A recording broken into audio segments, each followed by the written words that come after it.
All right, so we're fixing some errors for Maria's Unity game, and So we're about to test it. yeah, so if you press start, it is going to start the game.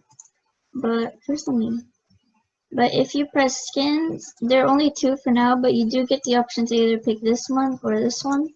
And to pick this one.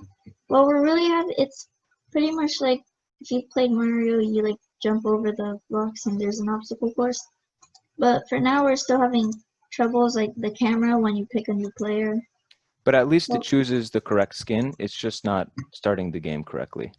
yeah, I'm also gonna We demonstrate the did start run out of button. time to fix that, If sadly. you do press the start button, it works.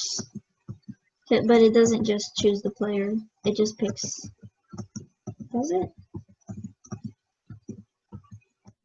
And so you pretty much jump over the blocks. We also need to work on respawn. We had respawning working. It was just when we implemented the skin system, we had to restructure all of our code. Yeah. So it took a lot of time. Yeah. Looks awesome though, Maria. I really like the sprites too. You made all of them custom in Unity, right? Yes. Awesome, good work.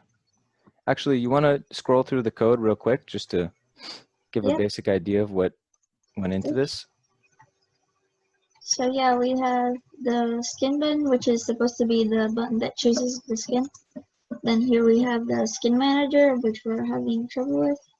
The checkpoint was going to be something we were going to do, but didn't really have much time. This is what controls the player, like the keys that work on it, and what direction it faces, and the jump reset, because we do have double jump if you click twice. But it used to be able to infinitely jump up, but now we created like a limit of only 2, so it's a double jump.